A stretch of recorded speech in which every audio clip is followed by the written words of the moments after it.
कृष्ण कृष्ण कृष्ण हरे हरे हरे राम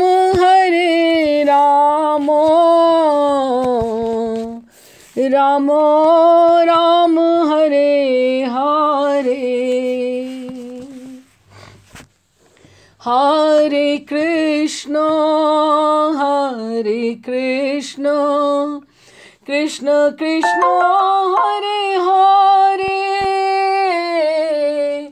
हरे राम राम राम हरे हरे हरे कृष्ण कृष्ण कृष्ण हरे हरे हरे राम राम राम हरे हरे हरे कृष्ण कृष्ण कृष्ण हरे हरे हरे राम राम राम हरे हरे।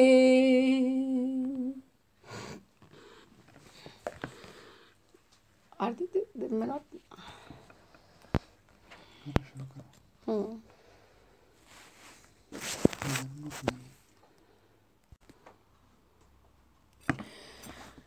राधे श्याम जी।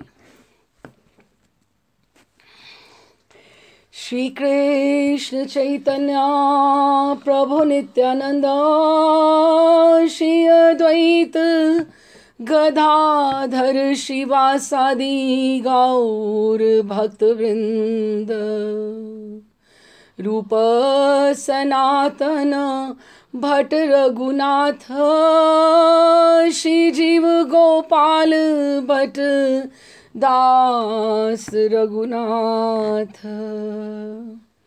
एही छय गोसाई कौरी चरण वंदन यहाँ हैते विघ्नाशे अभीष्ट पुराण अभीष्ट पुराण।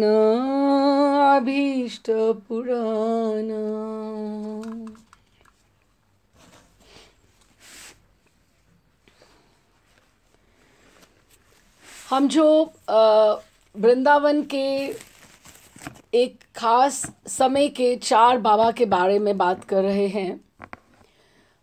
सबसे पहले हमने श्री जय कृष्ण दास बाबा विमला कुंड काम्यवन की बात करी और उसके बाद हमने कृष्णदास बाबा जो मानसी गंगा पे रहे उनकी बात की चक्रेश्वर पे, और इसके पश्चात पिछले सप्ताह हमने कृष्णदास बाबा रनवाड़ी वाले उनकी बात करी।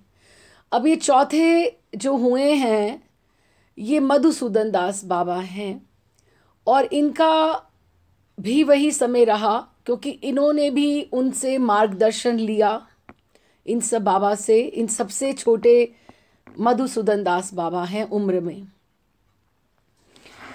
तो इनके बारे में जैसे हम समझें कि ये कौन थे और ये इनका नाम ये सिद्ध कैसे हुए, तो बाल्यावस्था में इन्होंने वृंदावन के एक श्याम वर्ण के वंशी और मोर मुकुटधारी बालक के विषय में सुना था कि कृष्ण के प्रति, ठाकुर जी के प्रति इनको एक स्वाभाविक अनुराग था। बचपन से ही इन्हें अनुराग था। तो और ये सुनने में उनके आता था कि वे जैसा रूपवान है वैसा ही गुणवान और शक्तिमान भी है, कि हम जिससे प्रेम करते हैं। अब वैसे भी आप माने कि महाराज श्री कहते हैं सबसे इम्पॉर्टेंट जो हमारे ठाकुर जी को प्रवेश करते हैं, ठाकुर जी करण की इंद्री से प्रवेश करते हैं, कथा संकीर्तन। और रुक्मणी ने भी तो यही सुना उनकी ठाकुर जी को मिली तो नहीं थी, उनका प्रशंसा ही सुनी, उनकी कथा ही सुनी उनके गुणों के बारे में, कि किसी के बारे में आप इतना सुनो उनकी करुणा के बारे में, उनके करेक्टरिस्टिक्स के बारे में, कि आपका मन उनके ऊपर आसक्त हो जाए। अब उन्होंने बचपन में कोई देखा तो था नहीं ठाकुर को, लेकिन उनको ऐसा सुनने में आता था सबसे बात कथाओं में, क्योंकि उस समय घरों में कथा ही हुआ करती थी, यही अध्ययन होना, ग्रंथों का पाठ होना। तो ये सुनते थे ठाकुर के बारे में कि वो जैसा रूपवान है वैसा ही गुणवान और शक्तिमान भी है। रूप, गुण और शक्ति में उनके समान दूसरा कोई भी नहीं है। तो फिर वो दयावान भी है, हरे के ऊपर करुणा भी करते हैं, सुहृद भी हैं, कि इनसे ऊपर हमारा कोई बंधु भी कोई नहीं है। जो उसको पुकारता उसके लिए वो खड़े हो जाते हैं, और स्नेही हैं, सबको प्रेम करने वाले हैं। और उससे जो प्रेम करता है उसका वो इतना अपना हो जाते हैं कि उनके सारे अभाव दूर कर देते हैं, कि हमें हमारे में ये कमी होगी कि हम उनको अपना ना समझें, उनसे सारी बात ना करें, लेकिन एक बार हम उन्हें अपना समझ लें तो वो हमारी सारे अभाव दूर कर देते हैं, और सब प्रकार से हमारी रक्षा के लिए स्वयं खड़े हो जाते हैं कि ये मेरा शरणागत है, मुझे इसका कल्याण करना है, मुझे इसको कैसे भी लेकर इसको आगे, इसका जो भक्ति का मार्ग है, मेरे तक आने का मार्ग है, वो प्रशस्त करना है। इस तरह से कि पर वो है बहुत लीलामय, बहुत सी लीलाएं उनकी सुंदर हैं, कौतुकी हैं। बस वो जैसे वो छेड़खानी में मज़ा उनको आता है, कौतुकी हैं, कि कंकर मार के देखते हैं। ये प्रतिकूलताएं जो हमें भेजते हैं वो हमारी निष्ठा को ही तो परीक्षा लेते हैं ना, बार बार वो कंकर मार मार के देखते हैं कि ये मेरी तरफ है या नहीं है। कौतुकी हैं और विनोदी हैं, परिहास, हास परिहास सब बहुत करते हैं, और उनका संग जैसा सुखमय है कि जिस तरह से आनंद आता है उससे अधिक सुखमय और कुछ भी नहीं है। और एक बार जो ठाकुर को पा लेता है, जो इसके रास्ते पे चल जाता है, चल पड़ता है, उसको और कुछ भी अच्छा नहीं लगता, क्योंकि उसने एक हायर टेस्ट, एक अच्छा सब अनुभव कर लिया है। अब जिसको आम अच्छा लगेगा, अब उसको केले का स्वाद या और किसी और फल का स्वाद कैसे अच्छा लगेगा? आम तो फिर आम है ना। उस तरह से वे सब समय उनके बारे में सोचता, और उसके ध्यान में ही खोया खोया सा रहता बचपन से ही। किसी संसारिक कामों में उसका ध्यान बहुत नहीं लगता था। माता पिता को उसे इस प्रकार संसार से विरक्त देखकर चिंता हुई, तो उन्होंने उसे संसार से बांध रखने के लिए, पर उसकी इच्छा के विरुद्ध उसका विवाह कर दिया। लेकिन विवाह के दिन ही रात्रि में नववधू से प्रथम मिलन की बेला में उन्हें मिले बिना वे घर से भागकर वृंदावन चले गए, कि उनको ये लगा कि मुझे इस रिश्ते में इसमें बंधना ही नहीं है, बिल्कुल बंधना ही नहीं है, और वो उसमें से निकलकर वृंदावन भाग गए। वृंदावन में लोकालय से दूर, कि लोक जो जगत का ये जो सब था उस सब से दूर वनों में रहकर वंशी वाले की याद में दिन व्यतीत करने लगे। कभी गांव से मधुकरी करके मांग लाते और यमुना जल पीकर ही रह जाते। उसने सुना था कि बिना गुरु दीक्षा के भगवत प्राप्ति नहीं होती है। एक दिन वह केशी तीर्थ पर, आप कभी सोचना, आप केशी तीर्थ का नाम बहुत बार आता है। केशी घाट जो है ना, ये बहुत बार आता है, सारे घाटों में से केशी घाट का ही नाम आता है। जयदेव जी आए, उन्होंने वहाँ वास किया। और केशी घाट कौन सा है आपको पता है? सीधा राधा रमन जी की गली के उधर से बाहर निकलता है, इसको केशी घाट बोलते हैं। कहते हैं एक बार भगवान शिव वहाँ से गौरी मैया के साथ जा रहे थे, तो केशी तीर्थ पर उन्होंने आगे आके इधर प्रणाम किया। तो उन्होंने कहा, गौरी मैया ने उनसे पूछा कि आप किसको प्रणाम कर रहे हो? कहते यहाँ 10,000 साल पहले एक भक्त हुए थे, तो उनको प्रणाम कर रहा हूँ कि इतने बड़े वो भक्त हुए हैं। तो और फिर उन्होंने आगे थोड़ा सा और गए, कुछ कदम, फिर उन्होंने प्रणाम किया केशी घाट पे। कहते अब किसको प्रणाम किया? कहते 10,000 साल के बाद एक और यहाँ बहुत बड़ा भक्त होने वाला है, उसको प्रणाम कर रहा हूँ। क्योंकि भगवान शिव को तो उधर का भी पता और इधर आने वाले का भी पता है कि केशी तीर्थ पे इतने भक्त आकर उन्होंने भक्ति प्राप्ति की है कि वो आप गिनते गिनते थक जाएंगे, लेकिन उनके नाम नहीं कम होंगे। तो उन्होंने केशी तीर्थ पर आकर यमुना के किनारे एक वृक्ष के नीचे बस वो सोचते रहे, मेरे कौन गुरुदेव होंगे, मुझे ये रास्ता कौन दिखाएगा, मुझे तो कुछ भी समझ नहीं है, मैं अपने माता पिता को यूं ही छोड़ के आ गया हूँ, तो अब मेरा पथ कौन प्रशस्त करेगा। तो ऐसे चिंतन में बैठे हुए थे। तो उसी समय वहाँ एक महात्मा आए स्नान के लिए, और उसे देखकर कहा, वो नहीं जानते कि ये महात्मा कौन है, बहुत केशी तीर्थ पे तो बहुत महात्मा आते हैं, लेकिन महात्मा ने उनको बोला, बेटा जा यमुना जी में स्नान करा, मैं तुम्हें अभी दीक्षा दूंगा। स्वयं वो बोले, हाँ, ना कोई उनकी पहचान नहीं, कुछ नहीं कि अब किस तरह से क्या उनकी भाग्य प्रारब्ध उनको किधर की तरफ लेकर जा रहा है, उन्हें नहीं पता। और चिंतामणि स्वरूप दिव्य वृंदावन धाम की ऐसी कृपा, ऐसी कृपा। चिंतामणि किसको बोलते हैं? चिंतामणि स्वरूप, जैसे कल्प वृक्ष होता है कि आप जो उससे कुछ मांगो वो आपको तुरंत मिल जाए।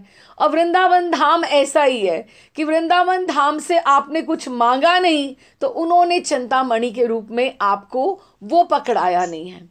अब ये देखिए, ये जो कल्प वृक्ष हैं, जैसे हम सोचते हैं कल्प वृक्ष जो हैं वो क्या है? कल्प वृक्ष से आप जो मांगो सब मिल जाता है ना, वो सब जो मांगो आपको मिल जाता है। कल्प वृक्ष भी ठाकुर जी के ऐसे भक्त हैं जिन्होंने ठाकुर जी के ऐसे चरणों का, क्योंकि ठाकुर जी के चरण सब कुछ देने वाले हैं, ऐसे उनका इतना ध्यान किया है, इतना ध्यान किया है कि वो ध्यान करते करते वो कल्प वृक्ष के जो रूट्स हैं, जो वो हैं वहाँ पर, उन चरणों का ध्यान करते करते वो भक्त ही कल्प वृक्ष बन गए हैं। और वो ऐसी स्थिति में आ गए हैं कि जिसको जो चाहिए हो वो उन चरणों का आश्रय लेकर आगे प्रदान कर देते हैं। उसी तरह से वृंदावन जो है वो चिंतामणि धाम है।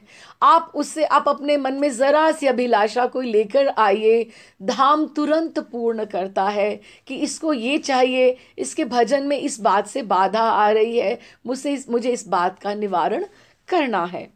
तो वो चिंतामणि स्वरूप दिव्य वृंदावन धाम की इस प्रकार की कृपा देखकर एक तरफ से तो उसकी प्रसन्नता का कोई ठिकाना नहीं रहा।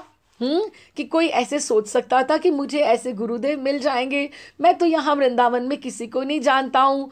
और साथ ही उसके आंखों से अश्रु की धारा बह निकली।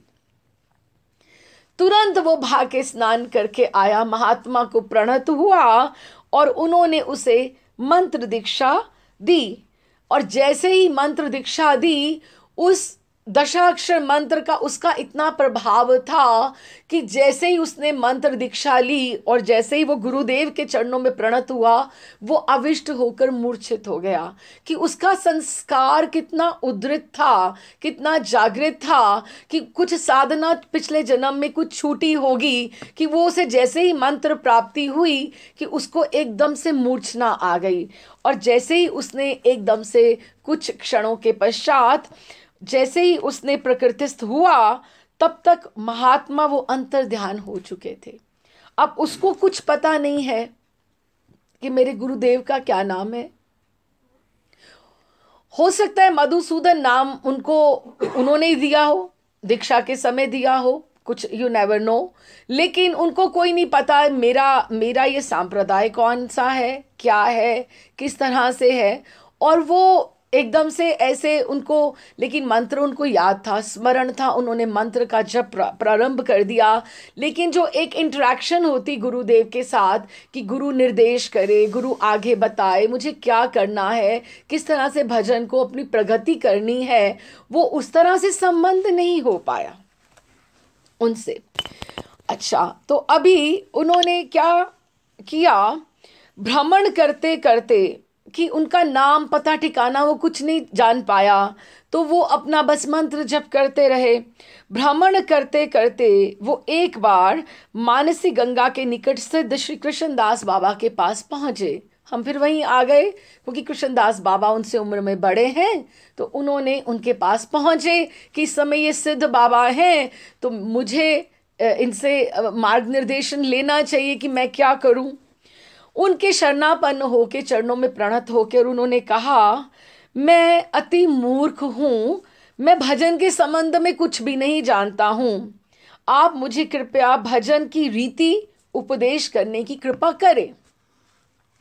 सिद्ध बाबा उनके तेज और भक्तिभाव से प्रभावित तो हुए कि इतना तेजस्वी बालक और इतनी छोटी उम्र का और ऐसे आया है नवयुवक।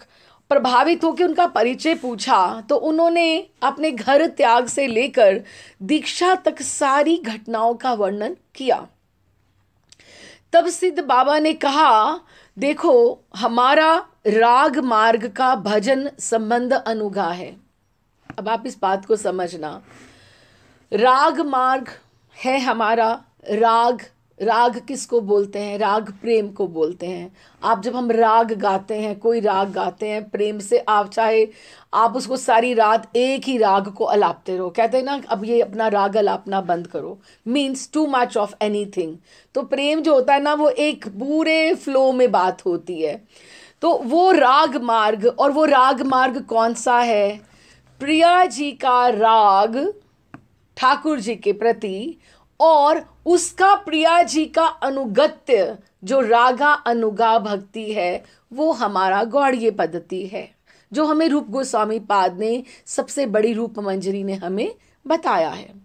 तो उसके हिसाब से हमारा उनसे संबंध अनुगा है, कि हमारा संबंध है कैसे, क्या कि प्रिया जी के प्रियतम ठाकुर हैं, क्योंकि हमारी उनके साथ डायरेक्ट अप्रोच नहीं है, डायरेक्ट अप्रोच नहीं है। तो रागानुगा भक्ति इसी को बोलते हैं। क्यों? क्योंकि हम ठाकुर जी को योग्यता नहीं है हमें अप्रोच करने के लिए, तो इसीलिए हम स्वामिनी के अनुगत्य में, अपने आचार्यों मंजरियों के अनुगत्य में हम उनको अप्रोच कर सकते हैं। जो दासी भाव है उसको संबंध अनुगा करते हैं, कि हम इस तरह से उनका हमारा संबंध है। अब संबंध जो होता है कि आपके गुरु परिवार की क्या क्या संबंध है, आप अलग अलग गुरु परिवार की अलग अलग से रहता है ना। तो उन्होंने कहा वो तो निर्णय होता है गुरु परिवार से। इष्ट से तुम्हारा संबंध तुम्हारे गुरु परिवार और उसके संबंध के अनुरूप होगा, और उसी संबंध के अनुरूप तुम्हारा भजन होगा। फिर वही बात आ गई जो छोटे बाबा को कामेवन के जय कृष्णदास बाबा ने कहा था, मुझे तुम्हारी गुरु प्रणाली नहीं पता, तुम जाकर लेकर आओ। बात वहीं आ गई ना। अभी आप देखिए ये बातें कितनी ज़रूरी हैं, एक गुरु से इंटरेक्शन होना, गुरु से रीति नीति आपको उपदेश लेना कितना, क्योंकि एक वो आचार्य हैं, वो हमें आगे दिशा निर्देश करेंगे। तो उन्होंने उनको बोला कि तुम्हारे गुरु परिवार का हमें पता नहीं है, और तुम हमें अपना मंत्र बता नहीं सकते हो, ना हम आपको पूछ सकते हैं, हमें वो अधिकार नहीं है। इसलिए रागानुगा भजन में, जो मेरा रागानुगा भजन है, उसमें तुम्हारा अधिकार है या नहीं है, मुझे नहीं इस बात का पता है, और तुम्हें मैं दूसरी दीक्षा दे नहीं सकता हूँ। क्यों? क्योंकि तुमने इसी संप्रदाय में मंत्र के अर्थ सहित एक दीक्षा ले ली है, इसलिए मेरा तुम्हारे गुरु के प्रति अपराध होगा अगर हम आपको दूसरी दीक्षा के बारे में सोचते हैं। ठीक है। अब सिद्ध बाबा की बात सुनकर उनको तो एकदम से ये लगा कि अब मैं उन महात्मा को कहाँ से ढूंढूंगा, ना मुझे उनका नाम पता, ना ठिकाना पता। वो ऐसे ही उन्होंने कहा और मैं ऐसे उनसे दीक्षा ले ली, लेकिन वो कौन थे, कहाँ से आए थे, मैं कैसे करूं? रुदन करने लगे। बाबा ने तब उनसे कहा, तुम ऐसा करो, शायद मेरी समझ में तुम्हारी बात ठीक ठीक से नहीं आ रही है, तुम ऐसा करो, सिद्ध बाबा जय कृष्ण दास कामेवन के हैं, आप उनके पास चले जाओ। वो बहुत गुणी हैं, वो सर्वज्ञ हैं, वो महाविद्वान हैं। मुझे भी जब कोई परेशानी होती है तो मैं भी उन्हीं के पास जाता हूँ, तुम उनके पास जाओ। उन्होंने विमला कुंड में उनको डायरेक्ट कर दिया। वे सर्ववेता हैं, तुम्हारे गुरुदेव का परिचय हो सकता है और संबंध वो स्वयं बता भी दे, क्योंकि वो उनको सब ज्ञान रहता है। उसने कामेवन जाकर सिद्ध बाबा जय कृष्ण दास बाबा की शरण ली। और देखो, सर्वज्ञ होते हुए भी उनको सब पता दिखाई देता था, उनको सब समझ में आती थी। सर्वज्ञ होते हुए भी सिद्ध बाबा ने, उनको ये लगा कि मुझसे कुछ कोई अपराध नहीं हो जाए, और उनके बात से कहा कि भैया, तुम्हारे गुरु के संबंध में मेरे लिए कुछ अनुमान करना कठिन है। उन्होंने बहुत कोशिश नहीं की उस तरह से, उनको लगा कि नहीं, मुझे इसमें इतना इंटरफेयर नहीं करना चाहिए। तुम्हारा दीक्षा लंघन करना भी ठीक नहीं है कि मैं तुम्हें दीक्षा दे दूं और उनका नहीं पता करें हम, वो भी ठीक नहीं है। अतएव तुम रागानुगा भजन के तो अधिकारी हो नहीं। ऐसी स्थिति में तुम्हें चाहिए कि तुम्हें जो तुम्हारे गुरु ने मंत्र दिया है, तुम उसी के आश्रित होकर आगे बढ़ते जाओ, प्रगति करते जाओ, तो राधा रानी तुम्हारी अवश्य बात सुनेंगी, जो तुम्हारे लिए अच्छा होगा। जैसे वृंदावन चिंतामणि धाम है, जैसे उन्होंने तुम्हारी ये पुकार सुनी है, ऐसे ही वो तुम्हारी ये पुकार सुनेंगी। अब कभी कभी ऐसा होता है कि कहीं कहीं एकदम से चोट पड़ती है, एक बार पड़ती है, दूसरी बार पड़ती है, और हम हतोत्साहित हो जाते हैं कि अब क्या, अब क्या। लेकिन you never know, something much better is awaiting for us. बहुत बड़ा हमारे लिए कुछ ऐसा ठाकुर जी ने प्लानिंग करी हुई है कि जिसकी हम आशा भी नहीं कर सकते हैं। अब चिंतामणि, उन्होंने कहा जय कृष्ण दास बाबा ने कि चिंतामणि स्वरूप गुरुदेव ने जैसे तुम्हारी दीक्षा की इच्छा पूर्ण की, वैसे ही रागानुगा भजन की इच्छा भी पूर्ण करेंगे। तुम क्यों इस तरह से तुम चिंतित होते हो? गंगा निकलती है गिरी कंदरा से, कहाँ से निकलती है? निर्झर बन के, और वो समुद्र की तरफ भागती है और निरंतर बहती रहती है, बहती रहती है, जब तक वो समुद्र में मिलन नहीं हो जाता। और यदि कोई रास्ते में मार्ग में बाधा भी आती है तो और वो स्पीड के साथ और अधिक वेगवती हो जाती है। और कृष्ण अनुराग की, प्रेम की भी ऐसी गति है कि अगर उसमें बाधा आती है, कोई खींच भी आ जाती कि आज भजन नहीं हुआ या मेरे से कुछ नहीं हो रहा, तो ये हमारी खींच जो आ रही है भीतर से, ये हमारी इसको इच्छा को बलवती करने के लिए आ रही है कि हम we will do something more, something better, कि उससे भी हम अच्छा करेंगे। समज्वल और तीव्र बना देती हैं बाधाएं भी। जब रुकावटें आती हैं, प्रतिकूलताएं आती हैं, वो हमारी इच्छा को और तीव्र और पॉलिश और शार्पन कर देती हैं, हमारी उस क्रेविंग को। तो रागानुगा जो साधक होते हैं, इससे बड़ी बाधा और क्या हो सकती थी? अब उसको ये लग रहा है कि जिस चीज़ के लिए मैं सब कुछ त्याग कर मैं दर दर का भिखारी बन गया, अब उसको एकदम से रोष अंदर में जगा, रोष भी और घबराहट भी और व्याकुलता भी। आप सोचिए कि उसको लगा कि जिस चीज़ के लिए मैं दर दर का भिखारी बन गया, और आज मुझे उस भजन का अधिकारी ही नहीं समझा जा रहा। सिद्ध जय कृष्ण दास बाबा का ये जो उपदेश था कि तुम रागानुगा भजन के अधिकारी तभी होगे जब तुम्हें गुरु वापस से पुनः मिले और तुम्हें कुछ बताएं। तो उनको ये लगा कि वो नवयुवक जो उसके मन में था, वो नव अनुराग था, उसका नया नया प्रेम उसके अंदर जागृत हुआ था, लेकिन उसको दिशा नहीं दिखाई मिल रही थी। दीक्षा हो गई है लेकिन दिशा नहीं मिल रही कि मुझे कैसे करना है, क्या करना है। तो वो एकदम से विस्फोटक हुआ, एकदम से जैसे कुछ अंदर से फट गया, जैसे हृदय विदीर्ण हो गया, और उसके अनुराग की जो थी अग्नि थी, धू धू कर जलने लगी। जीवन उसको इतना डिसअपॉइंटिंग, डिप्रेस्ड, निराशामय, निरुद्देश्य कि मेरे जीवन का लक्ष्य ही कोई नहीं है, और निरर्थक प्रतीत होने लगा कि कुछ अर्थ नहीं है। ऐसे जीवन को लेकर वो क्या करे? वो क्या करे।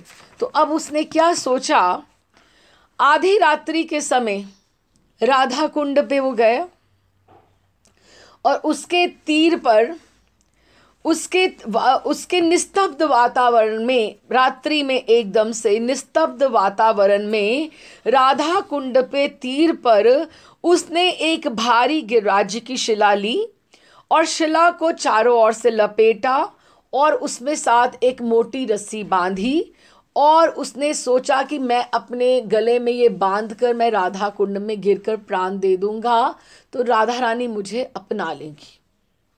वो ये सोच रहा है।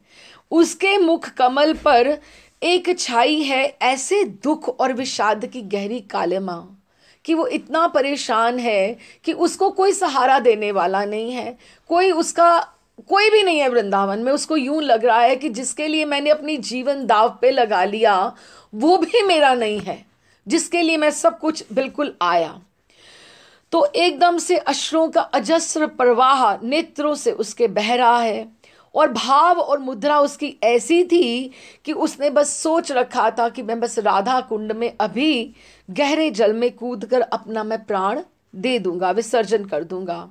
ऐसा हृदय में उसके दुख बैठ गया था। अब आप ये सोचिए कि वे बंगाल देश के, वो वापस भी अपने घर जा सकता है। बंगाल देश के वो एक कुलीन ब्राह्मण परिवार में उत्पन्न माता पिता का लाडला पुत्र था, जो विवाह की रात्रि में ही माता पिता पत्नी संसार और उसके सभी लोभनीय विषय आसक्तियों को, संपत्ति को एकदम तिनके की तरह सब छोड़कर आ गया था। अब अच्छे माता पिता होने, अच्छी पत्नी होनी, संपत्ति होनी, ये चीज़ें ऐसी हैं कि जीवन में इन चीज़ों का अभाव हो तो वो लोग अपना समझें कि हमारा जीवन अर्थहीन है, कि मुझे अच्छी पत्नी नहीं मिली, मेरा जीवन खराब हो गया, मेरे माता पिता अच्छे नहीं है, मेरे पास पैसे नहीं है, अर्थ नहीं है, तो ये हो गया। लेकिन वो उसको सबको वो छोड़कर इधर आया तो उसका कितना एकदम से मेंटल स्टेट और हृदय, उसका भाव कितना हृदय, वो इस बात को ये सोच रहा है कि ये सब मेरे साथ क्यों हो रहा है। तो उसने गिरिराज जी की शिला को गिरधारी समझकर कि ये भी तो गिरधारी है ना, गिरिधारी हैं, उसने शिला को गले से बांधा और राधा कुंड में वो कूद गया। बिल्कुल वो डूब गए। राधा कुंड के अतल तल में जो नीचे का वो जो तल है उसमें वो अनकॉन्शियस, मतलब संज्ञाहीन, वो कितनी देर अवस्था में पड़े रहे उनको ज्ञान नहीं। लेकिन जब उनको होश आई तो वो तट के ऊपर थे राधा कुंड के, और किसी ने उसके गले की रस्सी वो शिला के साथ वो खोल दी थी और साथ ही वो शिला भी पड़ी थी और वो भी था और वो रस्सी भी खुली हुई है और हाथ में उसके एक तालपत्र था। तालपत्र क्या, वो एक जैसे तालपत्र में कामेवान के छोटे बाबा को उन्होंने तालपत्र पे, क्योंकि तालपत्ते के ऊपर लिखा जाता था उन दिनों में, है ना, तो उन्होंने तालपत्र उनके एक हाथ में था। और जब उन्होंने देखा कि तालपत्र पे तो कुछ लिखा हुआ है, ओहो, ये तो मेरी गुरु प्रणाली है, इसे वो राधा रानी की साक्षात कृपा मानकर कि राधा रानी की मेरे ऊपर कितनी कृपा है कि मैं जिस बात के लिए अपने आप को, मैं स्वयं अपने आप को आत्मघात करने जा रहा था, वो तो मेरे सामने है, मेरे पास है। राधा रानी को मेरी खबर है, कम से कम उसको ये लगा कि मेरे ऊपर किसी की दृष्टि तो है, मेरा कोई वृंदावन में तो है, मैं जिसके लिए सब कुछ छोड़ छाड़ के आया, कम से कम वो तो मेरी खबर रख रहा है ना कि मैं उसके लिए मर रहा हूं। मैं कोई अंधेरे में तीर नहीं चला रहा हूं कि मैं कहीं भी पड़ा हूं और किसी को मेरी कोई खबर ही नहीं है। तो वो जैसे ही उसके पास तालपत्र आया तो राधा कुंड से वो सीधा भागे, किधर, मानसी गंगा पास में पड़ती थी, कृष्णदास बाबा के पास भागे। भागे और सारा वृतांत कह सुनाया कि मैं तो राधा कुंड में कूद गया था। तो आप ये देखिए कि ये मेरे हाथ में लगा और मुझे किसने निकाल कर बाहर, मेरे पास उस समय कोई भी नहीं था जब मैं बाहर था, और ये तालपत्र मेरे हाथ में था और दिखलाया। कृष्णदास बाबा ने तालपत्र जब देखा तो एकदम से उन्होंने कहा, तुम्हारे ऊपर सीधे सीधे साक्षात श्री राधा रानी की कृपा है। फिर भी देखो, ये होता है भक्तों की विनम्रता, आचार्यों की विनम्रता। फिर भी उन्होंने उनको जय कृष्णदास बाबा के पास भेजा। आप विमला कुंड जाइए, काम्यवन जय कृष्णदास बाबा के पास जाइए। और फिर वो तुरंत उनका आशीर्वाद लेने गए कि आप मुझे निर्देश कीजिए। उन्होंने सारा वृत्तांत सुना। ये डॉक्टर्स हैं, हमारे जो आचार्य हैं ना, ये हमारे डॉक्टर्स हैं जो हमें बता सकते हैं कि हमें क्या रोग है, कहाँ पीड़ा है, उसका निवारण करने वाले हैं। और उन्होंने सारा वृत्तांत सुनकर कहा, तुम्हारे ऊपर मधुसूदन राधा रानी की यथेष्ट कृपा है और जो तुम्हें मिला है वो अव्यक्त है, कि ये इसकी कल्पना नहीं की जा सकती कि जो तुम्हें एकदम साक्षात मिला है। लेकिन फिर भी रागानुगा सेवा के लिए स्पष्ट निर्देश की आवश्यकता है कि अभी भी इसमें थोड़ी बात हमें और चाहिए जिसमें हम आपको आगे हम तुम्हें बढ़ा सकते हैं। लेकिन फिर भी अब देखो, फिर उन्होंने ना करी, पहले भी उन्होंने ना करी थी। आपको जब ना होती है तो आप एकदम से सोचते हो ना, ये क्या हो गया मेरे साथ। लेकिन उन्होंने कहा, अभी भी मैं तुम्हें कुछ नहीं बताऊंगा, जिसने इतनी कृपा करी है तो इतनी ही तो कसर बाकी है। तुम जाओ राधा कुंड पर प्रिया जी का वापस से पुनः आवाहन करो, उन्हीं को पुकारो, वही आकर अवश्य तुम्हारे ऊपर कृपा करेंगी। और मंत्र वही महात्मा जिन्होंने दिया था, वही मंत्र, वही ताल पत्र को वो लेकर पुनः वहां पर राधा कुंड में वो मंत्र उच्चारण उनका और वही सब कुछ वो कर रहे हैं। वे राधा कुंड जाकर आर्त भाव से राधा रानी को पुकारने लगे। भक्त की आर्तनाद कान में पहुंचते ही राधा रानी साक्षात प्रकट हुई और उपदेश दिया, मधुसूदन तुम सूर्य कुंड जाकर भजन करो। सूर्य कुंड ही भजन की स्थली है जो तुम्हारे लिए निर्धारित की गई है। ये सब कुछ पहली प्लानिंग है, सारी की सारी पहले की प्लानिंग है। वहां तुम जाकर भजन करो, वही तुम्हारी अभीष्ट रागानुगा सेवा की प्राप्ति होगी, जिसके लिए तुम सब कुछ तृणवत, बिल्कुल घास के तिनके की तरह तुम त्याग कर तुम आए हो, वही तुम्हें वहां पे प्राप्त होगी। और तुम इस मंत्र में किसी को दीक्षा नहीं देना, आजीवन इस मंत्र को गोपन रखना कि तुम शिष्य नहीं बनाओगे। दास वैसे सेवा के लिए रहे अलग बात है, लेकिन तुम अपना इस मंत्र को गोपन रखना। तुम वहां पर जाकर भजन करो। तब से वे सूर्य कुंड में जाकर रहकर भजन करने लगे।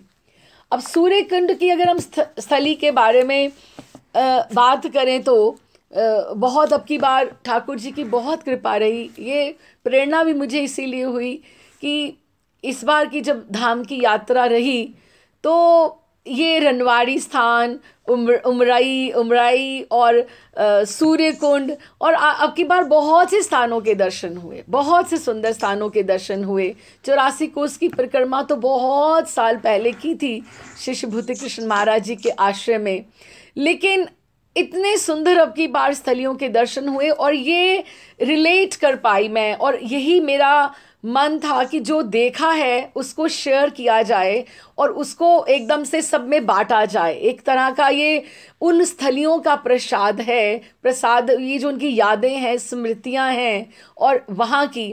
और सूर्य कुंड क्या स्थान है, कौन सा स्थान है, हम थोड़ा सा हम समझते हैं वहाँ की क्या लीला है।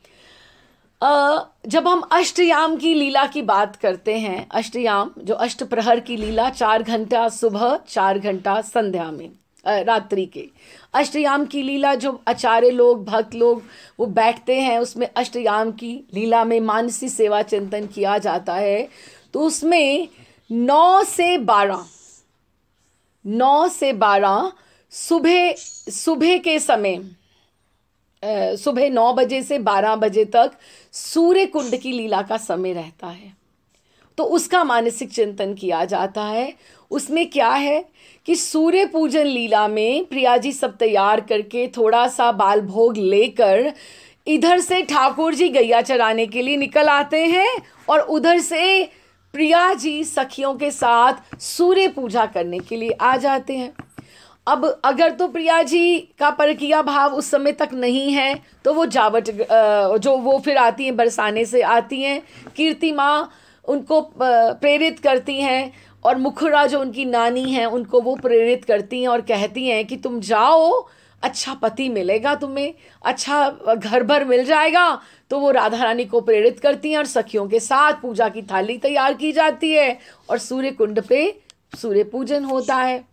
और अगर परकिया भाव से जो उपासना करते हैं तो वो जटिला जो उनकी सास हैं वो गोवर्धन के लिए कि घर में गैया और हमारा अच्छा व्यापार बढ़े, अब जो उसी हिसाब से उनको कहते हैं कि तुम जाकर ये करो, आप पूजन करो जाकर। सब पूजा की तैयारियां होती हैं और सखियों के साथ। तो मंतव्य ये है कि प्रिया जी सखियों के साथ वहां आती हैं। अब जो सूर्य कुंड वहां का है उस समय का, वहां उस समय के जो पेड़ लगे हुए हैं, वृक्ष जो लगे हुए हैं, तमाल, मौलश्री, कदम्ब और हर श्रृंगार और कितने सुंदर सुंदर फूल। अब सूर्य पूजन है तो सूर्यमुखी के तो फूल होंगे ही होंगे जो सूर्य की तरफ ऐसे खिलते हैं, बड़े बड़े होके पीले रंग के। सूर्य कुंड है तो स्वाभाविक है, हम पौधों के लिए तो हमें बहुत धूप चाहिए ना, तो फूल कितने सुंदर, उसके कितने कितने सुंदर सुंदर श्रब्स हैं और पगडंडियां बनी हुई हैं, सूर्य कुंड के घाट बने हुए हैं और कितना सुंदर वहाँ पर अभी हम जाएं तो एक बहुत सुंदर बात हुई है कि हमारी सरकार ने बहुत देख के हमारे जो स्थान हैं जिनकी इतना महत्वता है, इतनी महिमा है, उसको उन्होंने टेक ओवर करके उनका नवीनीकरण कर रहे हैं। सूर्य कुंड का कोरोना की वजह से थोड़ा सा पिछड़ गया है काम, लेकिन उनका टारगेट था, कुछ महीने पीछे हो गए, लेकिन फिर भी बहुत सुंदर घाट बन रहे हैं उसके चारों तरफ, बहुत सुंदर उसका निर्माण हो रहा है और सूर्य मंदिर भी बहुत सुंदर है, मार्बल का, बहुत सुंदर। लेकिन उस वहाँ पे प्रिया जी सूर्य की पूजा करने के लिए, सूर्य नारायण भगवान का ही अंश हैं तो उनकी पूजा करने के लिए आते हैं। हम भी अगर सूर्य को जल चढ़ाएं अच्छी बात है, लेकिन हम उनको वो सूर्य समझ के चढ़ाएं कि हमारी प्रिया जी भी आपका पूजन करती हैं। सूर्य भगवान, हमारे प्रिया जी की आप हमें शरणागति दीजिए कि आप, हमारी प्रिया जी आपको सूर्य अर्चना करती हैं। अगर हम उस भाव से करें तो ज़्यादा सुंदर है ना, क्योंकि हम अपनी प्रणाली की भी रक्षा कर रहे हैं। ठीक, फिर वहाँ पे फिर वो उधर से ठाकुर जी गैयाचारण के लिए आ गए हैं, इधर से प्रिया जी आ गई हैं। तो राधा कुंड में 2 बजे 3 बजे तक समय रहता है, उनके मिलन का समय रहता है। लेकिन अब ये बीच में से एक और स्थान मिल जाता है सूर्य कुंड में। उनको सखियों को पुजारी की आवश्यकता है कि जो प्रिया जी के को पूजा संकल्प से अच्छे मंत्रों उच्चारण करके करा सके। तो शायद ठाकुर जी किसी रूप में ऋषि कुमार बन के या वैसे भी आ सकते हैं पूजा कराने के लिए। तो एक ऐसी स्थली है जहाँ पर ठाकुर जी का भी वहाँ पर आगमन होता है। तो प्रिया जी का नित्य ही प्रति वहाँ पर आगमन होता है। ये जो मदन मोहन जी का मंदिर है, जिसको हम द्वादश टीला आदित्य टीला भी कहते हैं, वो भी एक द्वादश टीलों में से एक है वृंदावन का। वहाँ भी प्रिया जी, बड़ा उच्च स्थान है मदन मोहन जी का मंदिर, सनातन गोस्वामी का जो परिक्रमा में आता है। वहाँ भी प्रिया जी बहुत बार सूर्य पूजन के लिए आती हैं, क्योंकि उसका नाम आदित्य टीला है। आदित्य टीला, आदित्य सूर्य भगवान का नाम है, वहाँ भी आती है। लेकिन ये भी एक सूर्य कुंड, ये पड़ता है आपको रनवारी से। आप पीछे की तरफ आ जाएं, जो बरसाने के लिए नया रास्ता खुला है राधा कुंड के से पहले, तो वो रोड ख़त्म होते ही, विश्राम होते ही, राइट हैंड पे जो छाता की तरफ मुड़ता है, तो पहले राइट हैंड के ऊपर सूर्य कुंड आता है। भीतर पूरा का पूरा गाँव है, बहुत सुंदर स्थली है और उसका निर्माण भी, अब नवीनीकरण भी हो रहा है। अच्छा, ये तो हुआ अब ये स्थान की महिमा हुई कि उस स्थान स्थली की महिमा, उसमें रजकनों में प्रिया जी को उनकी सखियों के ठाकुर जी के चरण चिन्ह हैं। तो तब से वो सूर्य कुंड में आकर मधुसूदन जी भजन करने लगे। लोग उन्हें मधुसूदन बाबा कहकर पुकारने लगे। मधुसूदन नाम उनके शायद गुरु ने ही दिया होगा। तो एक दिन प्रिया जी को उन्होंने, उनके मन में एकदम से आया कि मेरे पास प्रिया जी का, ठाकुर जी का कोई विग्रह नहीं है, मेरे पास कुछ भी नहीं है ऐसा जो, कोई तो मन में होता है कि मेरे पास कुछ हो जिसकी मैं सेवा अर्चा कर पाऊँ इस तरह से। लेकिन वो सूर्य कुंड की रूप से कि सूर्य कुंड स्थली में मैं भजन कर रहा हूँ, वो उस हिसाब से क्या किया करते थे, रोज सुबह 8 साढ़े 8 9 बजे वो अपनी थाली तैयार करके सूर्य पूजा के लिए अर्चना करके एकदम से बैठ जाते थे भजन के लिए कि मेरी प्रिया जी सखियों के साथ आती होंगी, अभी वो आएंगी और अभी वो सूर्य अर्चना करेंगी, तो मैं भी उनकी, यही स्थलियों की वाइब्रेशंस होती हैं, महिमा होती हैं। और जिस समय की लीला उस समय वहाँ हुई है, तो उस समय की उसकी इम्पोर्टेंस है, महत्वता है।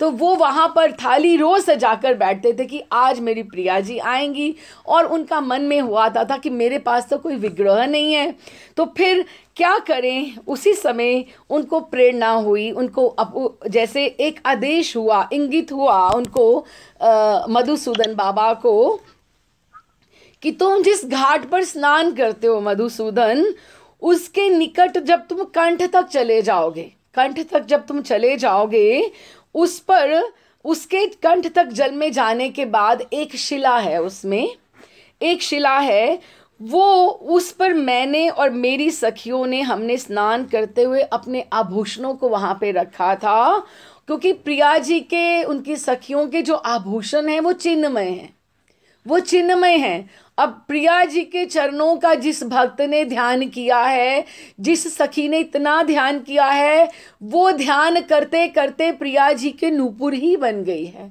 तो इस तरह से वो चिन्हमय हैं, वो बात करते हैं, है ना, वो रूठते हैं, मनते हैं, वो अपने आप उनको हर कार्य में सहयोग देते हैं। तो उन्होंने उन्हें कहा कि आप, हमने वहाँ शिला के ऊपर रख दिया था, तो एक शिला के ऊपर मेरी चंद्रिका रखी गई थी, और चंद्रिका के स्पर्श से शिला जो थी वो द्रवीभूत हो गई हुई है, उसके ऊपर आकार बन गया हुआ है मेरी चंद्रिका का। तुम ऐसा करो, उस शिला को तुम नीचे कंठ तक जाओ और उस शिला को ले आओ, वही विग्रह है तुम्हारे लिए, तुम उसकी पूजा किया करो। तो मधुसूदन बाबा कुंड के जल में प्रवेश की और उस शिला को निकालने लगे, तो वह 2-2.5 मन की शिला लगती थी, जो फूल के समान प्रतीत हुई। उन्होंने सहज ही उसे उठाकर कुंड के तट पर रख दिया। ये शिला आज भी वहाँ विद्यमान है और उनकी समाधि के पीछे ही प्रतिष्ठित है, जिसका हम दर्शन कर सकते हैं। मैं आपको उसकी इमेज भी भेजूंगी।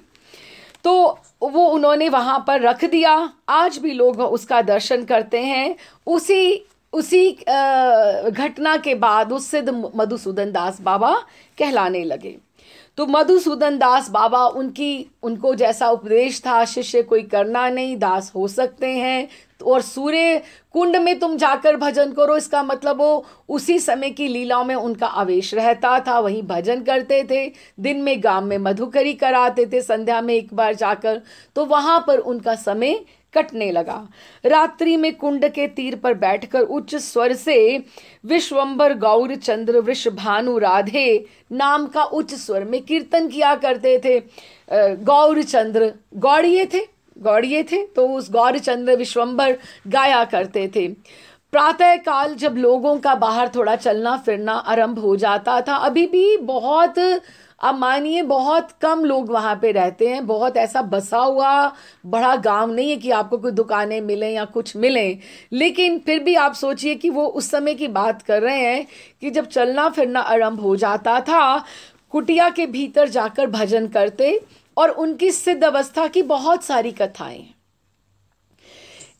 एक उनको होलियों के दिनों में बहुत, क्योंकि बरसाना नज़दीक में है, बरसाना नज़दीक में होलियों में उनको बहुत आवेश हुआ करता था। उनको पता था कि होलियां हैं, अब तो प्रिया जी सूर्य पूजा नहीं करने के लिए आएंगी। तो होलियों में क्या रहता है, नंदगांव से होली शुरू होती है, हम सबको पता है नंदगांव से लड्डुओं के थाल बरसाने जाए जाते हैं और आमंत्रित किया जाता है कि होलियां आ गई हैं तो हम होलियां खेलने आएंगे। तो वहां से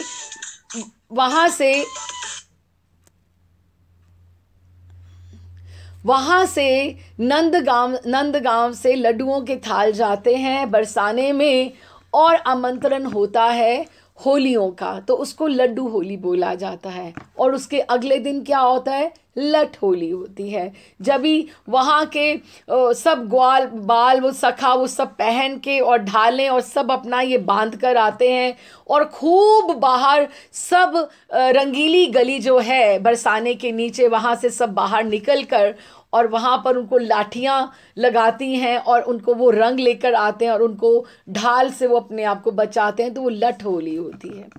तो उन दिनों में क्या होता था कि बरसाने में फागुनी शुक्ला नवमी, इस तरह से पहले नंदगांव में, क्योंकि क्या रहता है ना, सब वैष्णव सब जगह की होली का आनंद ले सके। नंदगांव से शुरू होती है, फिर बरसाना में होली आती है, फिर गोवर्धन में राधा कुंड में आती है, उसके बाद वृंदावन में शुरू होती है। गौर पूर्णिमा तक तो वहाँ पर उसके ऊपर बहुत एकदम से हो जाता है और उसके बाद फिर नौमी से वहाँ हुई एकादशी द्वादशी तक वृंदावन में पहुँच जाती है, एकादशी तक वहाँ पर, फिर उसके बाद फिर मथुरा तक जाती है वहाँ पर। क्योंकि एक ही दिन में ऐसे नहीं कि हर जगह होली है, ऐसे नहीं, क्योंकि सब वैष्णव हर जगह का हर स्थान का आनंद धाम में उठा सके।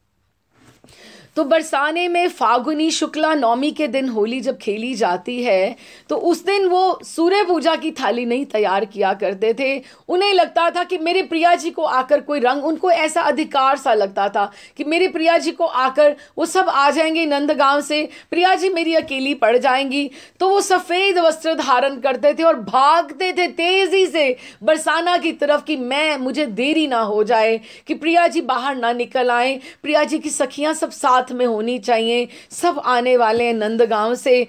तो जब जाते जाते बरसाना महल तक वो वहां पहुंच ही नहीं पाते थे। वहां पानी का एक टैंक है जो कहते कि वहां जाकर द्रुत गति से भागते हुए वहां पे गिर जाते थे, कि इतना भावावेश उनको होता था कि वो गली तक महल तक पहुंच ही नहीं पाते थे। और हर बार हर होलियों पे यही होता था कि वहां तक जाते जाते एकदम से गिर पड़ते और ग्वाल बाल कौतूहल वश उन्हें चारों ओर घेर कर खड़े हो जाते। उनके नेत्रों से जल और दीर्घ श्वास और वो मूर्छित वहां संध्या तक पड़े रहते। उनको रोमांच जैसे होता कि वो पता नहीं कौन सी स्थिति में कहाँ होते वहां पे, और संध्या के समय तक इस स्थिति में पड़े रहते और एकदम से फिर हुंकार करके उठते। और उस समय अब वहां तक बम्बे के पास पानी के टैंक के पास कौन उनके पास रंग लेकर आया और कौन, लेकिन उनके रंग से उनके वस्त्र भीज गए होते और जब उठते तो इत्र की सुगंध ही सुगंध चारों तरफ उनके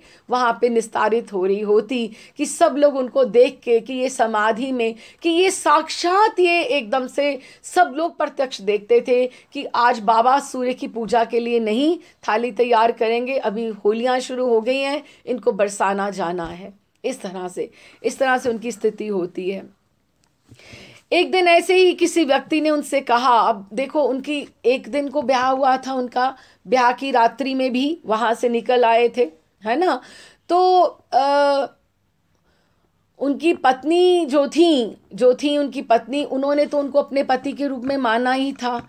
तो वो इतनी कहीं उनको कहीं पता लगा होगा, बंगाल में रहती थी, कि ढूंढते ढांढते उनको वृंदावन में आ गई वहां पर। तो उनको किसी ने बताया कि आपकी धर्मपत्नी आपको खोजते खोजते वृंदावन में आई हैं, आज संध्या समय वे आपके दर्शनार्थ सूर्य कुंड आने को है। कि कैसे कहाँ से, आप सोचो कितना मुश्किल से कोई आया होगा। लेकिन बाबा तो उस समय वृद्ध थे, अब उन्हें कुछ लेना देना नहीं था और एक संकोच भी आप सोचो या कुछ भी हम कहें, पत्नी भी वृद्धा थी, पर उनको मन में होगा कि चलो मैं उनके दर्शन कर लूं या जैसे भी इस तरह से। तो उनको सूर्य कुंड की आने की बात सुनते ही उन्होंने कहा मैं तो अभी गोवर्धन जा रहा हूं कि मुझे सूर्य कुंड रहना ही नहीं है। तो वो गोवर्धन चले गए और वहाँ चल गए। सूर्य कुंड आकर पत्नी को पता चला कि वो बाबा गोवर्धन चले गए हैं, तो वे गोवर्धन गई। वहाँ जाकर पता लगा कि वो गोवर्धन से अन्य जगह चले गए हैं। तो ऐसे इस तरह से ना वो भी नहीं मिल पाई और वो भी नहीं मिल पाए। तो उनकी जो धर्म पत्नी थी, उनको ये लगा कि मेरी वजह से मेरे पति को कष्ट हो रहा है, मैं उनके भजन में बाधा पड़ रही हूँ, मैं तो स्वयं उनके दर्शन के लिए आई। वो उसी को सूर्य कुंड की स्थली को प्रणाम करके वो वापस अपने देश लौट गई। इस तरह से उनका भी एक तरह का तप है, साधना है जिस तरह से। लेकिन वो इधर उधर भजन को उनको लगा कि मैं अपने पति को कष्ट दे रही हूँ, मैं उनको इधर उधर भागने के लिए बाध्य कर रही हूँ। तो इसलिए वो उनको वहाँ से कुशल क्षेम पूछकर और भगवान को प्रार्थना करके कि जिस रास्ते पे वो चले उनको वहाँ ही सफलता मिले, तो ये ही मेरे तप की ही सफलता है। तो वो वहाँ से ही वापस चली गई। लेकिन हम कुछ भी कहें कि उसके पश्चात क्या हुआ, बाबा को कुछ दिनों के बाद ही पैर में एक क्षत रोग हो गया कि वो जैसे कुछ ऐसा रोग हो गया जिस तरह से कि उनका चलना फिरना भी दुष्कर हो गया। वो तो पत्नी तो चली गई कि अपना दायित्व हम कह सकते हैं। देखो, हम बहुत से इस बात के पहलू हो सकते हैं। अगर हम सोचें, एक हिसाब से तो सोचें कि एक ही पुत्र था, वहाँ से निकल आया, माता पिता के प्रति उनका दायित्व क्या था, आना चाहिए था, नहीं आना चाहिए था। हम कुछ भी बात, हम बड़े सारे पहलू बात कर सकते हैं। लेकिन क्या कहा जाए कि देखो, जीवन तो फिर एक ही है और 14 पीढ़ी एक कृष्ण भक्त हो जाता है, एक कृष्ण भक्त हो जाता है एक घर में, तो 7 जन्म की जो 7 पीढ़ियां हैं, यही तो कहते हैं ना, पितृदोष तुम्हें लगा है कि तुमने कोई अच्छा कर्म नहीं किया जो तुम्हारे पितृ प्रसन्न नहीं है, तो यही पितृदोष होता है ना। लेकिन जो कोई कृष्ण भक्त हो जाता है तो वो अपने पिछली 7 पीढ़ियों को भी तार देता है और आने वाली 7 पीढ़ियों को भी तार देता है, 14 पीढ़ियों को वो तार देता है। तो उसके लिए क्या श्राद्ध करना और क्या करना कि उसको इस तरह से किस चीज़ की अपेक्षा है। तो अगर हम उस पक्ष के बारे में सोचें तो, लेकिन कुछ दिनों के बाद बाबा के पैर में क्षय रोग हो गया और उनका चलना फिरना भी दुष्कर हो गया। तो तब उन्होंने ये सोचा कि जो शिष्य थे उनके, जो दास थे वहाँ पर, उन्होंने सोचा कि बाबा को कहीं आगरा ले जाया जाए या दिल्ली लेकर जाया जाए, क्योंकि वृंदावन तो इतना वहाँ पे सुविधा नहीं थी इस तरह से, तो वहाँ पर लेकर जाया जाए तो संभव नहीं था। वो भी संभव नहीं था क्योंकि बाबा सूर्य कुंड छोड़ के इधर उधर जाना ही नहीं चाहते थे कि मुझे अगर शरीर भी छोड़ना है तो यहीं पर छोड़ना है। फिर उन्होंने ये सोचा कि मैं ऐसा करता हूँ, अब सूर्य कुंड तो ऐसी स्थली है जहाँ प्रिया जी का रोज़ आना होता है, तो मेरा इतना घाव बढ़ता जा रहा है, इतना घाव बढ़ता जाता है, क्यों ना मैं किसी झाड़ियों में पीछे करके कहीं निर्जन वन में और आगे सूर्य कुंड के आसपास ही कि मैं चला जाऊं और वहीं मैं शरीर त्याग दूं। अन्न जल नहीं ग्रहण करूंगा तो अपने आप धीरे धीरे घाव बढ़ रहा है, पीड़ा ही है ना, तो मैं वहीं मर जाऊंगा, वहीं शरीर त्याग दूंगा, तो वहीं सब अच्छा हो जाएगा। और मुझे सूर्य कुंड की स्थली को इस तरह से अपनी दुर्गंध के साथ मुझे उसको नहीं भरना है। इस तरह से उन्होंने सोचा। लेकिन उनके घाव का जो कष्ट था, बड़ा कष्ट उनको, वो किसी सघन वन में जा पड़े, बिना अन्न जल ग्रहण किए राधा रानी को पुकारते हुए मृत्यु की प्रतीक्षा करने लगे, क्योंकि उनका स्थिति ऐसी लग रही थी कि अभी वो गए के गए, अभी उनका शरीर छूटा के छूटा, जितना उनको पीड़ा थी, जितना उनका घाव बिगड़ चुका था।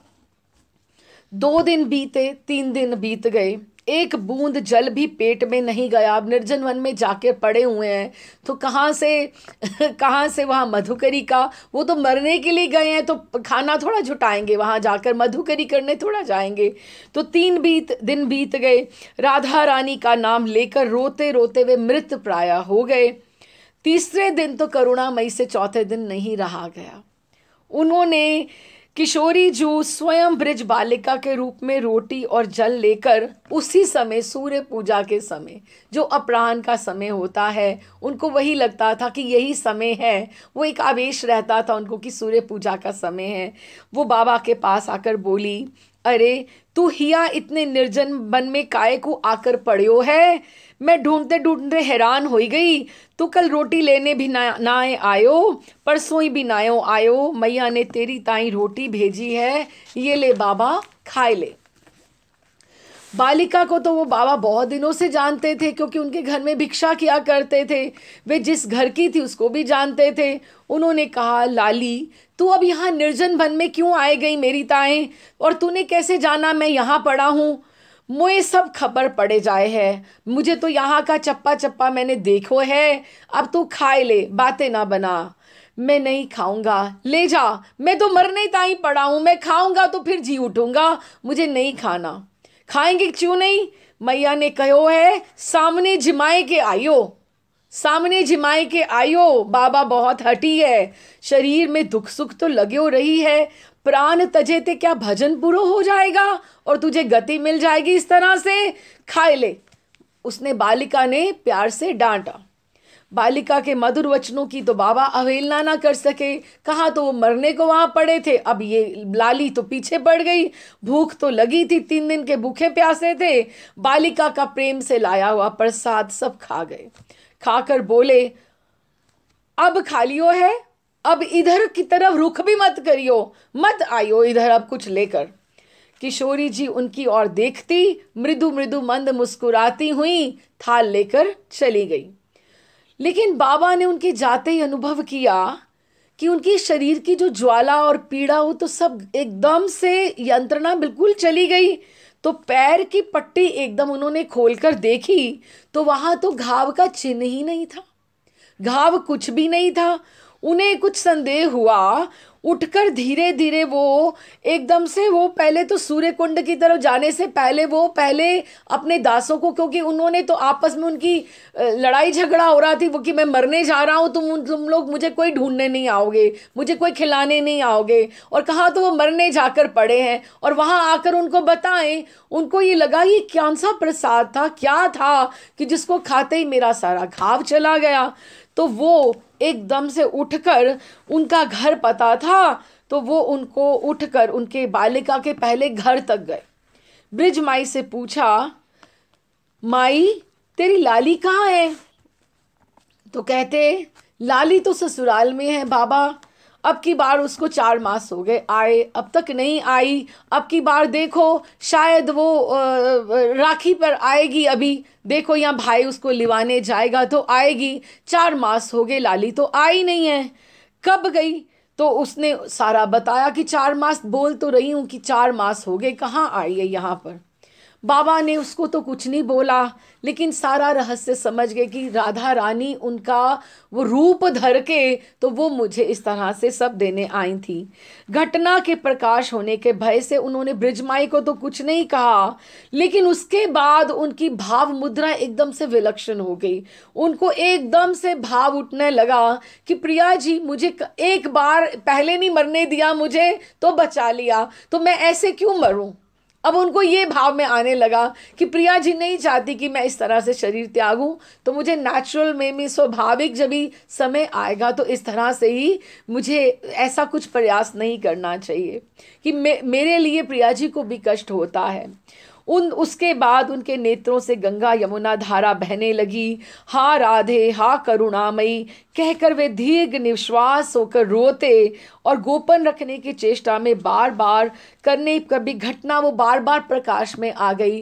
जब वो सूर्य कुंड पे वापस आए, सबने देखा कि उनका तो घाव ही नहीं है। घाव अब कहाँ से ठीक हो गया, कैसे ठीक हो गया? अब एक को बात पता लगी, 2 को, हमको भी सबको लग रही है राधा रानी की करुणा की बात। कैसे नहीं, जब छप गई है तो सबको ही पता लगेगी। तो इस तरह से राधा रानी की कृपा की बात मधुसूदन बाबा के ऊपर उनको सबको पता लगी।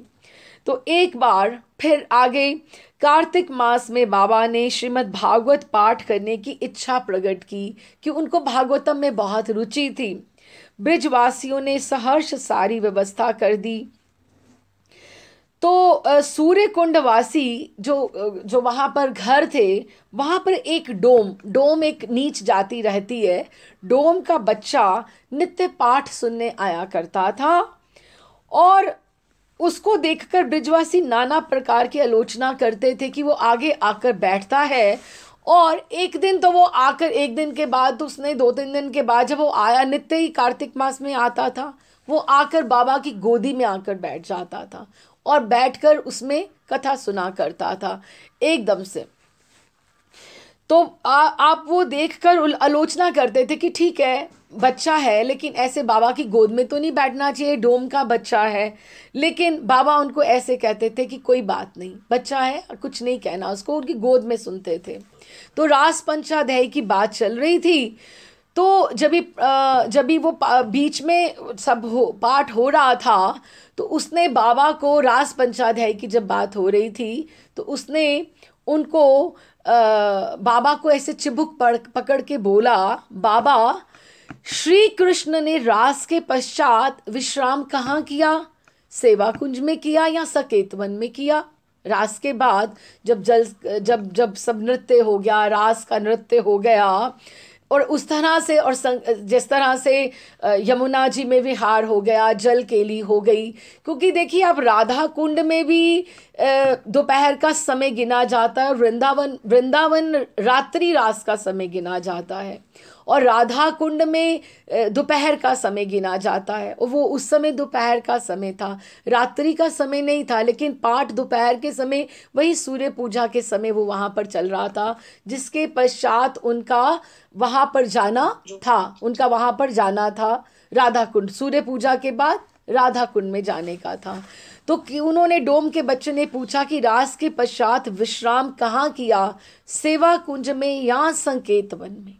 ये बात उन्होंने पूछी। और बाबा इससे पहले कि वो प्रश्न का उत्तर दें, उनकी उस समय 88 के करीब, उनकी 88 वर्ष के वो थे। तो इस समय एक उसका उत्तर देने से पहले वो रास की स्थिति में ही थे, रास पंचाध्यायी करते करते, क्योंकि वो समय वहाँ उस समय का था। तो वो बात का जवाब देने से पहले एकदम से आवाज आई, और उनका ये जो ब्रह्मरंध्र था ये फट गया, और उनके प्राण यहां से निकले। हम कहते हैं ना, आप देखना, आप समझना मेरी बात को। पुंडरीक महाराज ने भी एक बार बहुत अच्छे से बताया कि हमारे 10 द्वार हैं, और हमारी जो आत्मा है इस शरीर को जब छोड़ के जाती है, 10 द्वारों में से कहीं से निकलती है, कानों में से, नासिका से, मुख से, नेत्रों से। लेकिन कोई ऋषि मुनि, कोई ऐसे आचार्य होते हैं जिनका ये ब्रह्मरंध्र ये फट जाता है, तो एकदम से विस्फोट की आवाज होती है, तो प्राण यहाँ से निकलती है। शरीर के अधो गति इस तरह से होती, नीची गति जाती है।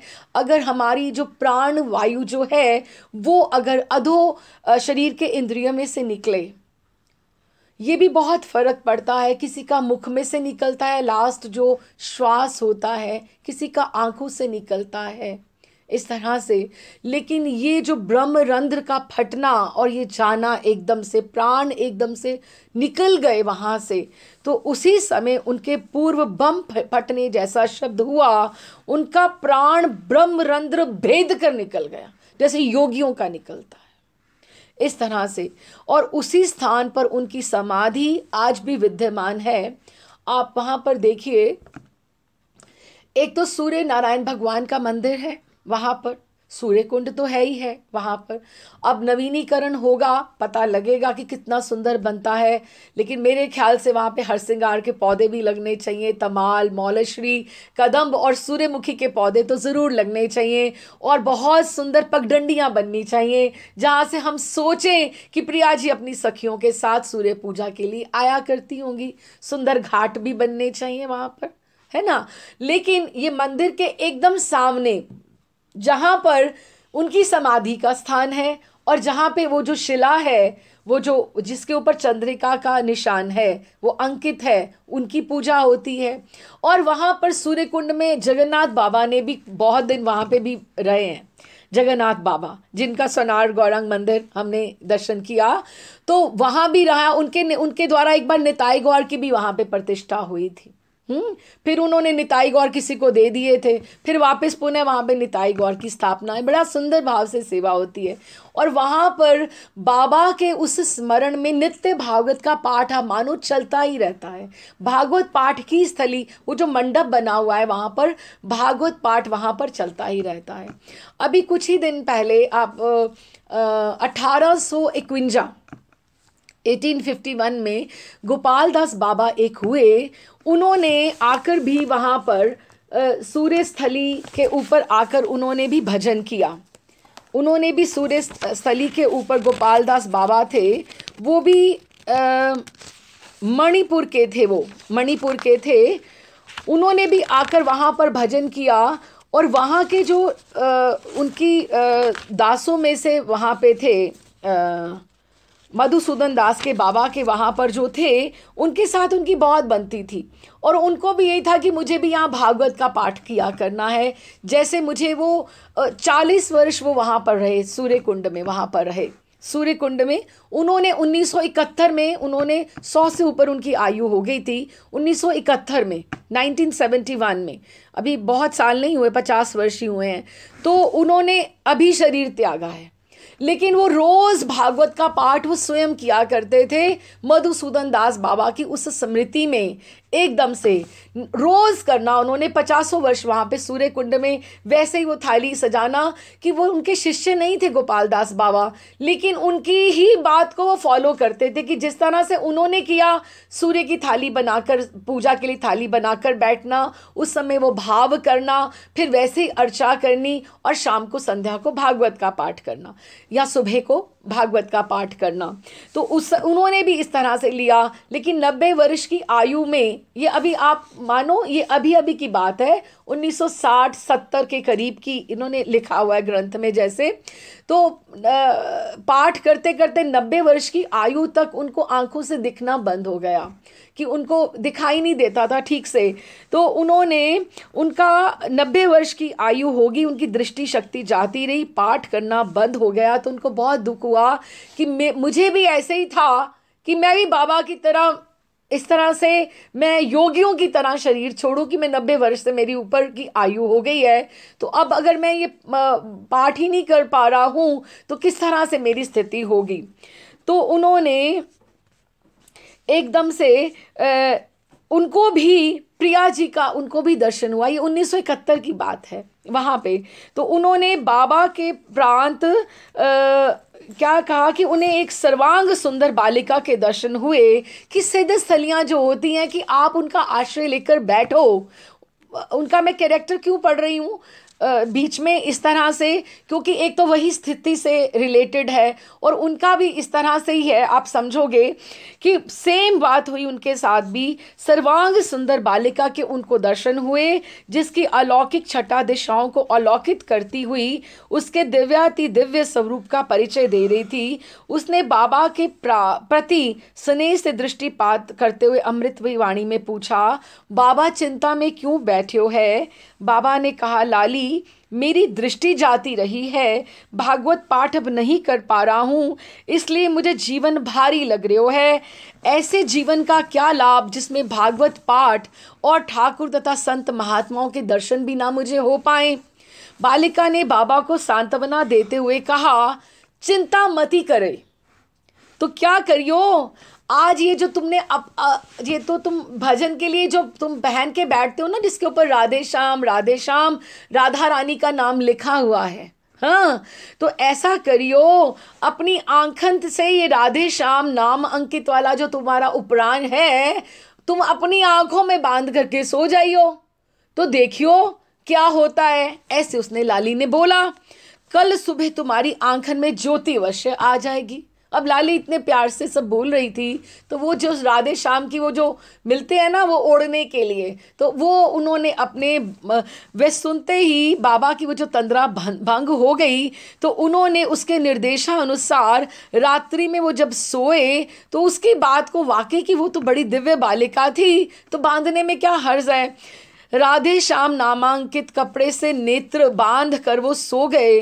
दूसरे दिन वो जब उठे तो उन्हें सब कुछ वैसे ही पूर्ववत दिखाई दे रहा था, सब कुछ उनको वैसे ही दिखाई दे रहा था। फिर से उनका भागवत पाठ का दैनिक का कार्यक्रम पुनः चालू हो गया, एकदम से पुनः आरंभ हो गया। बाबा भी अष्टयाम का चिंतन मधुसूदन दास बाबा के उनके ही आश्रय में सब कुछ करते थे। अष्टयाम लीला में राधा रानी की मध्यान्ह सखियों सहित सूर्य पूजन के लिए सूर्य कुंड आती हैं ठीक उसी समय, और वो जब थाली लेकर वो बैठे, वैसे ही बैठे जैसे बाबा बैठते थे, तो उसी समय कहते हैं आषाढ़ कृष्णा 5-13 जून सन 1971, 50 साल पहले, हम कैसे ना विश्वास करें कि प्रिया जी आती हैं, को बाबा ने अपने आप को स्वयं ही वो सूर्य की थाली की पूजा उस समय हाथ में पकड़े रह गए और सहचरी रूप में वो चले गए प्रिया जी के साथ। उनका जो आत्मा थी वो सहचरी रूप से उन्होंने प्रिया जी का अनुगत्य उसी समय उन्होंने वहाँ पर उसी समय लीला के समय ही उनको प्रिया जी को उन्होंने स्वीकार की, प्रिया जी ने उनको स्वीकार किया, सहचरी देह से मध्यान्ह लीला में प्रवेश किया। वो जो गोपाल दास बाबा थे अपने उपदेशों में संत सेवा, नाम निष्ठा और ब्रिज रज की निष्ठा में बल देते थे। उनकी एक बात मुझे बहुत अच्छी लगी, जिसके लिए मैं स्पेशली ये उनकी ये चित्रण थोड़ा सा पढ़ना चाहती थी। उन्होंने क्या कहा, उन्होंने कहा संत सेवा बहुत अच्छी है, नाम निष्ठा बहुत अच्छी है, लेकिन ब्रिज रज के ऊपर, वृंदावन धाम पर, लीला स्थलियों में निष्ठा सर्वोपरि है। देखो कैसे, क्यों, उन्होंने क्या बोला, कहते अंत समय हो सकता है नाम तुम्हारे पास ना आए, अंत समय तुम्हारे मुंह में नाम ना आए, हो सकता है अंत समय तुम्हें लीला चिंतन भी कहाँ हो, तुम्हें पीड़ा हो या कुछ हो तो तुम ना हो, तुम्हें लीला चिंतन तुम्हें करना पड़ेगा ना, प्रयास करना पड़ेगा ना, वो हो सकता है वो भी ना हो, फिर और नाम ना हो, लीला नहीं हो सकता है ठाकुर जी की रूप माधुरी भी सामने नहीं आए। तो चौथा जो हमारा आश्रय है, लीला नहीं हुई, नाम नहीं हुआ, रूप नहीं, माधुरी नहीं आई, चौथा आश्रय हमारा क्या है, वृंदावन धाम, वृंदावन ब्रिज रज लीला स्थलियाँ, ये जो है हमारा सबसे बड़ा आश्रय है। जैसे हम धरती के ऊपर तो खड़े हैं ना, हमारे ऊपर आकाश तो वृंदावन का है ना, हमारे नीचे, पाँव के नीचे धरती तो वृंदावन की है ना, वो कहीं बाहर की तो नहीं है।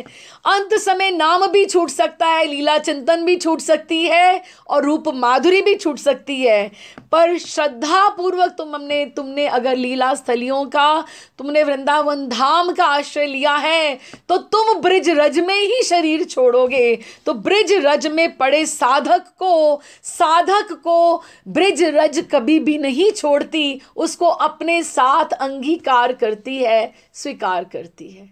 ये सबसे सुंदर बात मुझे लगी कि ब्रिज रज जो होती है, अगर हम आज ब्रिज रज को अपने माथे पे धारण करते हैं, हम अगर ब्रिज रज की शरण लेते हैं, लीला स्थलियों की शरण लेते हैं, अगर हम वृंदावन धाम की शरण लेते हैं, आपको क्या लगता है चिन्मय वृंदावन धाम आपको आपके अंतिम समय में छोड़ देगा? बिल्कुल नहीं छोड़ेगा। वो आपको यूं पकड़ के रखेगा और अपनी रज में आपको रज बनाकर आपको मिलाएगा। ये अवश्य, ये बहुत सुंदर बात वृंदावन धाम की मुझे लगी, जो मेरा मन था इनके चरित्र के माध्यम से, गोपाल दास बाबा के हम वो भी पढ़ें। और इस तरह से हमने 4 ये जो बाबा थे इनका हमने विश्राम किया। अब क्या था कि अगली बार कुछ मेरा और प्लानिंग थी कि अब हम कुछ और चरित्र का गान करेंगे, लेकिन क्या है कि हमारे आजकल झूलन हंडोले चल रहे हैं वृंदावन में सब, तो फिर हमने थोड़ा सा अपना रूट चेंज किया है। मैंने जो अगली बार पढ़ना था उसको थोड़ा हम पीछे करते हैं तो अगली बार हम नारायण स्वामी का गान करेंगे, चरित्र का। और उसके अगली बार, अगले संडे को हम रास हिंडोलों का गान करेंगे, क्योंकि अगर हम हिंडोलों का गान अगर हम अब की बार कर लें, तो जो इन्होंने लीलाएं जिन्होंने लिखी हैं, जिनके द्वारा लिखी गई हैं, उनका चरित्र का, उनकी महिमा का गान करना अति आवश्यक है। उनको पहले हम समझें, उनका पहले मूड समझें। तो अगली बार हम नारायण स्वामी का गान करेंगे, और उसके बाद हम लोग ये झूलन लीला का उसके आने वाले संडे में करेंगे, क्योंकि अभी हमारे पास 3 वीक्स और हैं जो हमारे हिंडोलन के हैं, झूलन के हैं। तो इस तरह से, और आप भी सब हम नारायण स्वामी के मूड को समझेंगे। तो इसको, इनके चरित्र को मधुसूदन दास बाबा के इनको अभी यहीं ही विश्राम करते हैं।